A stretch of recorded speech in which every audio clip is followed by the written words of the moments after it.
People love to make their lives more difficult than it needs to be. It's like, you talk to people who are saving for retirement and, you don't have to go figure out a hedging strategy, right? Like for currencies to save for retirement. Turns out just like generally putting in a mutual fund is like not a bad idea. And the returns you get for ever more complex strategies, either in life or finance, they're like, it's harder to eke out the incremental value. And I think what I found in a startup is when you're small and you're two people, it's me and Mike, we're coding late into the night, like you don't have time to make things complex. You have time to make things work. And what ends up happening is you over optimize. So you might think you know how it's going to break. So you end up trying to build a bunch of things before it breaks and then it breaks in a different way. And you're like, why did I spend all that time on, that fix when actually I needed to be doing something else? I feel like that's true in life. I think it's true in business. It's true in finance. But so some examples, early on, maybe the best example at Instagram was we were, here's the layman's term version.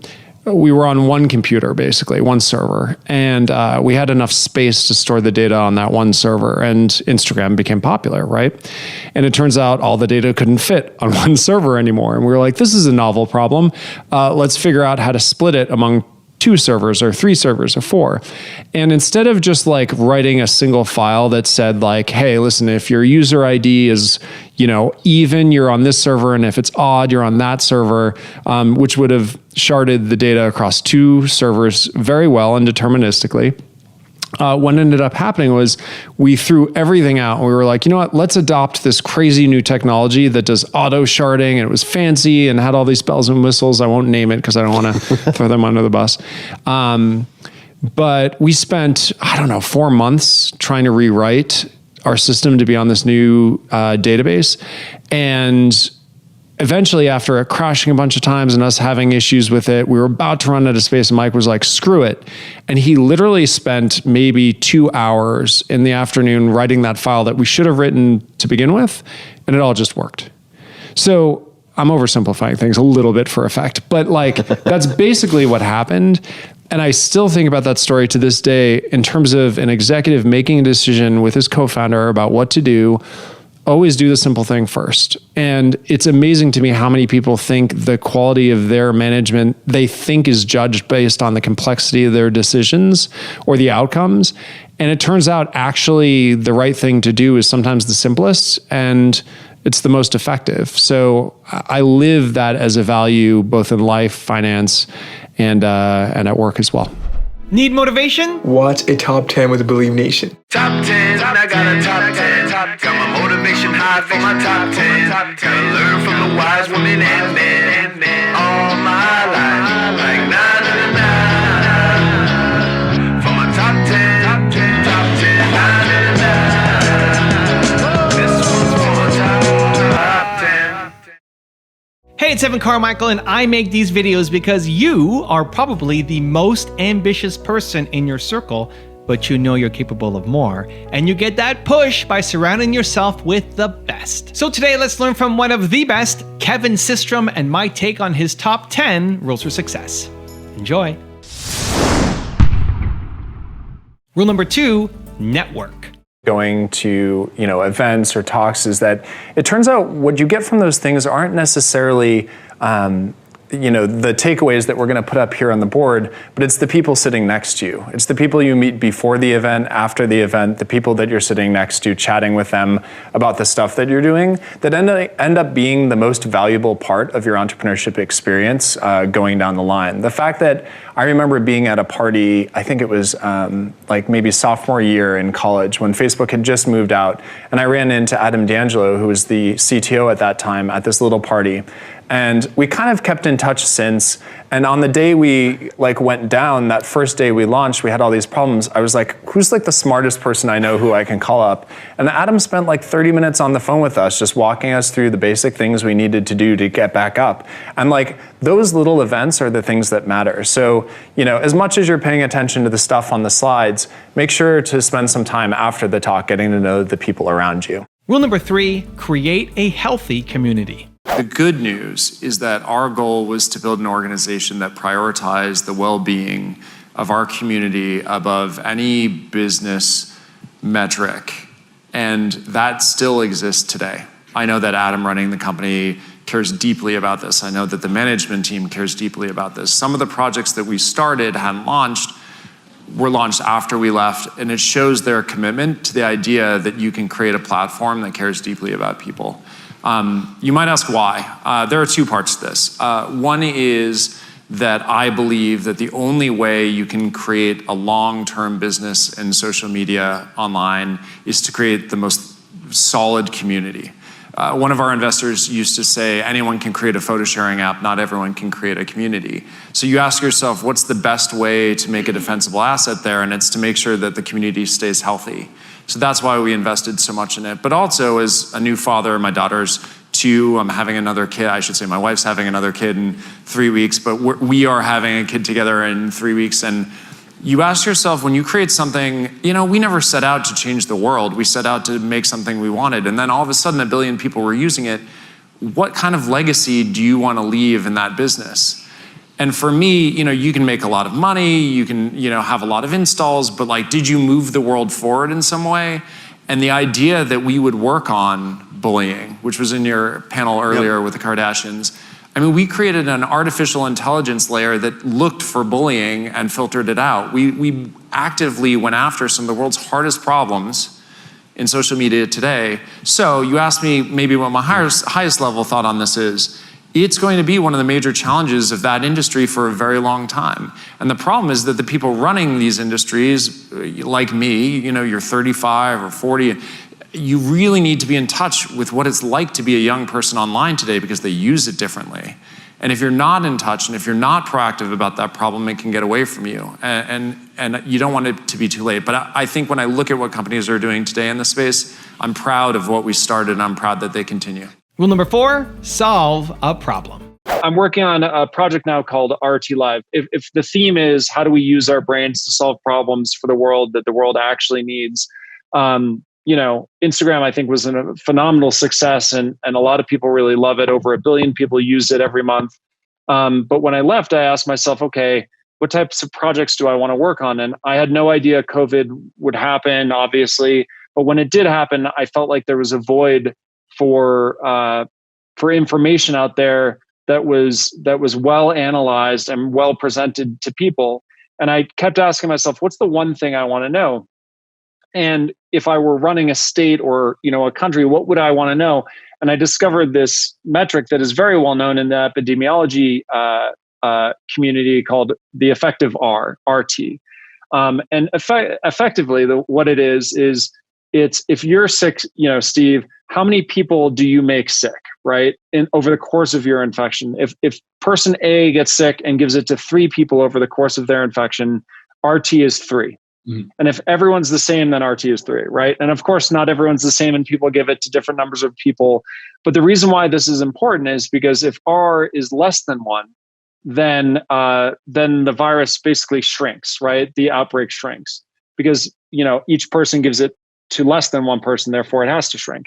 If it's larger than 1, it grows exponentially, and that's a bad thing. And if you go to the site rt.live, you can actually see on a state-by-state basis what RT is for any given state over time. And you can see the effect of lockdowns, reopenings, et cetera. So my goal was to be apolitical, factual, just show people the data, and hopefully people will make better decisions based on the data that they get to see. That's the idea. The most important step in the product building process is to start with the problem you're solving for people. If you root everything you do in a problem that people actually have, you're pretty much guaranteed some customers, right? Like maybe not 1 billion customers, but you're guaranteed some customers. If you solve a problem for people at a price that makes sense, and that price could be time, it could be money, then you're guaranteed some amount of customers. And so what I did was I just sat down and I said, I feel in the dark as to whether or not this is going well, our efforts are going well of lockdown, or whether our efforts are going poorly. So how would I answer that? And it turns out a lot of other people feel the same way.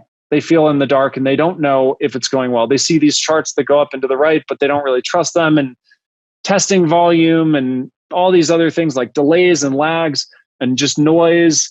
It makes you question the data. So the problem was, can we solve all of those things and present people an actual view of what's going on? And I think the answer is yes. So start with the problem, find the solution that elegantly solves that problem, focus on solving a really effing important problem. I'm not going to swear because this is Zoom, but like really important problem for as many people as possible. Ask yourself, I go around the sun so many times in my life. How will I measure the impact of my life? And don't set your sights low for niche solutions, for niche problem. Like, find big problems and solve them. That doesn't mean you have to send people to the moon. That doesn't mean Mars, right? Like, but you can take on big problems, bigger than you'd probably imagine you could take on. Find those problems and then solve a small part of the problem, and then a slightly larger part of the problem, and slightly larger. But what you need to do is identify that problem and then also figure out how you can expand into it and see the runway that you have in front of you and say, yeah, I can work on this for 20 years and we still won't be done. That's the kind of company you want to start.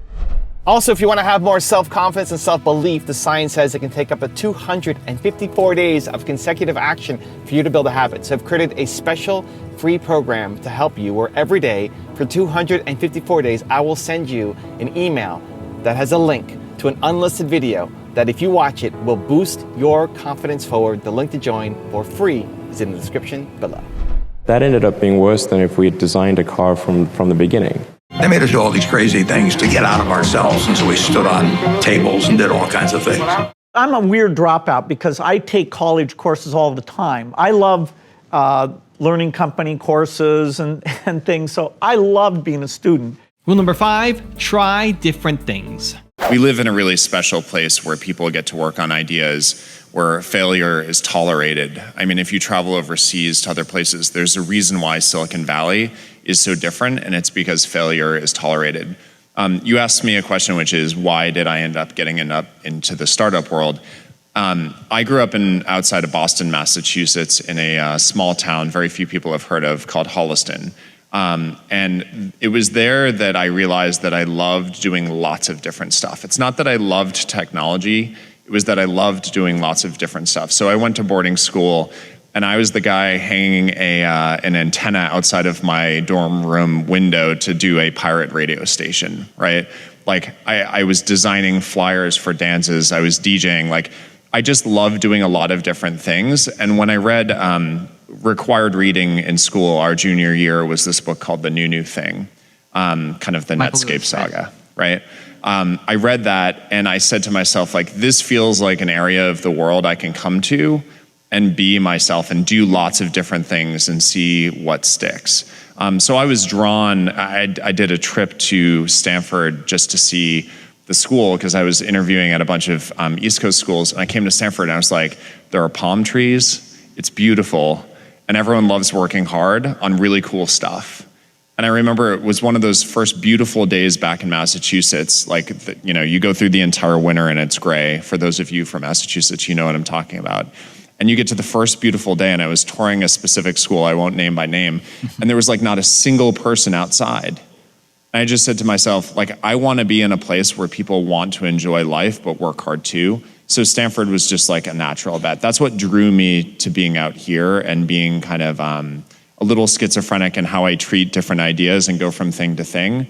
But that's kind of the ethos of an entrepreneur. Rule number 6, weigh the options. Instagram came out of wanting to be my own boss. I was like, you know what? I want to work for myself. I want to work on ideas. I really hope I'm going to make money. And I remember telling at the time my mom, I was like, hey, I'm going to go do this thing. And she was like, what about health insurance? And I was like, oh, what about health insurance? You're right. Like, I totally forgot. So my point is, I was a little naive, but I wanted to do my own thing. And I had a bunch of different ideas, one of which was a terrible idea for a check-in app. Actually, it wasn't terrible, but like at the time, there were a bunch of check-in apps, and we're sitting in Austin right now, South by Southwest. Zoom back 6, 7, 8 years ago, it was all about Gowalla and Foursquare, right? Everyone was all about them. Sure. So I had to have my version. And it wasn't bad, but it wasn't good either. And catchy name. Yeah, it was called Bourbon, and BURBN. I think I own the domain name somewhere. But anyway, what happened? I was working on that. I left my job, and I happened to be able to raise money for it. And I'm not sure how or why, but checking apps were all the rage. So we raised some money. It was, a couple well-known firms in the Valley, and I had just enough money to work on it. And I met my co-founder, Mike, at the time. And I know I needed a bunch of help because I'm technical, but not I'm not a true engineer in the sense, I didn't study it formally. So I met Mike, and he was one of the power users of Bourbon. And he was like, yeah, this will be super fun. So we decided to join up. We worked on Bourbon for maybe, 3 months, and it was clear it wasn't working. Okay. It was very clear the startup was going nowhere. And we decided to pivot. And this is where keeping it simple comes in. We actually got to the idea for Instagram by taking away features from Bourbon, not by changing it all. So a bunch of the features of Bourbon, 1, you could check in at a place, but 2, you could add a photo of what you were doing at that place. So you and I were out to drink somewhere. I check in at the bar. I could post a photo of the beer I'm having or the cocktail or whatever, right? And it turns out people kind of liked the check-ins. They thought it was pretty lame because it was a Me Too thing, but they loved showing people what they were doing. They loved taking a picture of the bar, the restaurant, the whatever. And we realized, to keep it simple, we were going to have to cut every other feature of Bourbon, which we did. And we just kept the photo part. How did you decide on that feature? Because we made a list and we asked ourselves, what exists in the world? What sucks? Meaning, you look out in the world and you say, what opportunity is there to fill? If stuff doesn't exist and it's a problem that can be solved, aka the experience sucks, then that's what you should go do. There were a lot of check-in apps. There were a lot of planners and meetup things and group chat things, but there was no solution for posting great photos to lots of friends all at once. So we made the list. We crossed off the things we thought were pretty boring or just there was no opportunity in them. And we circled the photos thing because we saw the confluence of both mobile phones being pervasive. Again, go back in the day, not everyone had an iPhone. Maybe the iPhone had been out for a couple of years at that point, 2007, 8, right? So we knew that cameras were going to be pervasive in people's pockets, that people were going to be carrying these camera phones, wherever they went. But we didn't know if it would be successful or not to capitalize on that. But it was the only thing that looked like a greenfield opportunity. Everything else felt crowded. That's a different way of saying it. So we got to the idea by cutting everything away from Bourbon, circling the one thing that we felt like was the biggest opportunity because it didn't exist yet and it was a big need. And we built the first version of Instagram. Rule number 7, test the hypothesis. Finding the solution to the problem is the hardest part. I always thought you're faced with these problems that people have, right? You assume that you know exactly what you're going to tackle. And the hard part is finding that algorithm, right? The hard part is scaling that solution. It turns out, thank you, Mike, that the hard part is actually finding the problem to solve. Solutions actually come pretty easily for the majority of problems. Not for every problem, but for the majority of problems. And in our case, what we did was when we sat down and we were deciding to work on Instagram, what we did was we wrote down the top 5 problems people have with mobile photos. Because we wanted to build a product that solved problems. We didn't want to just build a cool app to look for a problem that people had. We wanted to do it the other way around. So what we did was we listed out these 5 problems. And I remember the top 3 that we circled. Number 1 was that mobile photos don't look so great, right? We've all had that experience. You're seeing the sunset, you take a snapshot, and it looks washed out. You can barely see the sun, et cetera. And we were that's the major problem we want to solve. Number 2 was that uploads on mobile phones take a really long time. So we were what could we do around that? And we were well, maybe if we start the upload way before you're done even editing the photo's caption. And what if we size down the photo just to fit perfectly on the screen, but nothing else? And that's like the small little problem and solution that it turns out really delights people because they press done entering their caption, it's already been uploaded, right? The third problem was that we really wanted to allow you to share out to multiple services at once. We felt like, should you have to make the decision of taking a photo with the Facebook app, the Twitter app, so on and so on, or should you just take it in one place and distribute it to many places at once, right? Those top 3 problems allowed us to really hone in on what solution we wanted to build. And that's really what Instagram became. I also wanted to say that, once you have those top problems that you want to solve, you need to verify that they're actually the ones that people have. And really the way to do that is get your product in front of people very quickly and test that hypothesis. Rule number 8, emphasize the good. If you talk to any 13, 14, 15-year-old, there's bullying online. There are body image issues. The list goes on. So none of that is untrue. I just think that the truth of the matter is that yes, social media reflects society, usually not the other way around. And what you need to do if you're leading one of these companies is lean into the fact that you have this problem, that you can be the person to move the world forward in some way on it, and attack it with your best technologists. And that's what we tried to do. I'm not saying we made a ton of progress. I'm not saying that we solved it. But a world without Instagram, I think, is a sadder world because of all the positive effects it brings families, all the other list of qualities that you just listed off. And there's not a single technology in the world that doesn't have both sides to it. There's no technology that's pure good. And what you have to do as a leader, if you control one of these things, is figure out how to emphasize the good and solve the bad. That's what we tried to do. Rule number 9, make improvements. The first version of Instagram did not have filters. And people forget the only reason Instagram worked early on was because of the filters. And filters came about because I was on this walk with my wife. We were taking a small vacation. I had been working on bourbon for a while. I was exhausted. And we were taking this walk along the beach. And I was like, oh, so you're excited about this new app we're building? We haven't called it Instagram yet. She was like, yeah, but I don't think I'm going to use it because my photos aren't that good. It's like, okay, well, why don't you think your photos are good? And she's like, well, all your friends, you post these amazing photos and they're all like filtered and stuff. And I was like, oh, that's because they use filters. And she goes, oh, well, you should probably add filters.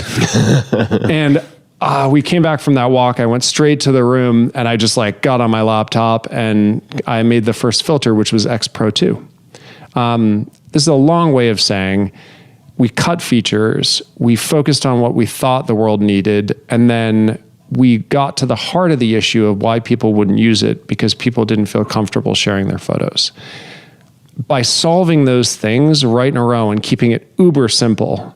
I mean, even that first filter could have been written in OpenGL and could have been a lot faster. You tap on that filter, it took 3 seconds to show you the filter. No one cared. It was fine. And rule number 10, the last one before some very special bonus clips, is create simple solutions. Too many people believe you have to solve things in a really complicated way. And at the end of the day, if you delight people even a little bit with a simple solution, it turns out it goes very far. And that first day when we had something like 20,000 new users, I was like, clearly there was a need for this that hadn't been done before, and I'm so glad we tackled those simple problems. There's something about in the tech community, you always want to feel like you're working on the hardest problem in the world. It turns out that simple problem becomes very hard at scale, and that's what's really exciting. Now I've got a special bonus clip that I think you're going to enjoy. But before that, it's time for the question of the day. I want to know, what was your single biggest takeaway from this video and your plan of action for the next week? When you watch a video and just get motivated, you have a 35% chance of actually following through. That's what the science says. And that is not good enough, Believe Nation. We need to do better. When you actually get motivated and then create a specific plan of action for what you're going to do this week, you have a 91% chance of following through.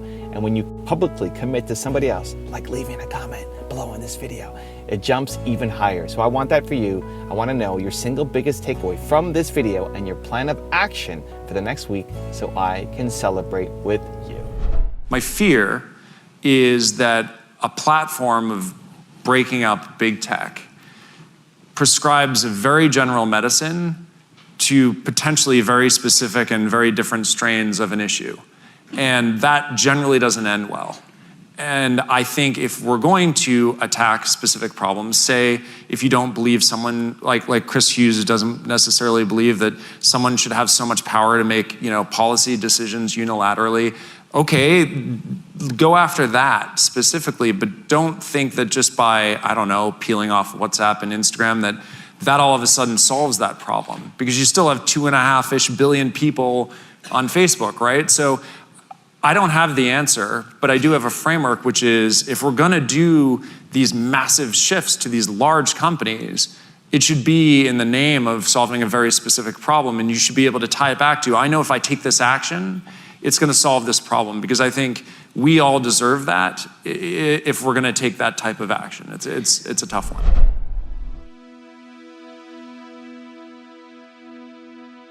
If you want 10 more amazing rules from Mark Zuckerberg, check out the video right there next to me. I think you'll love it.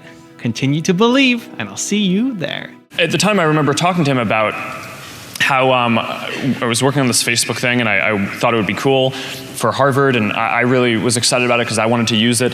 But at the same time, how I thought that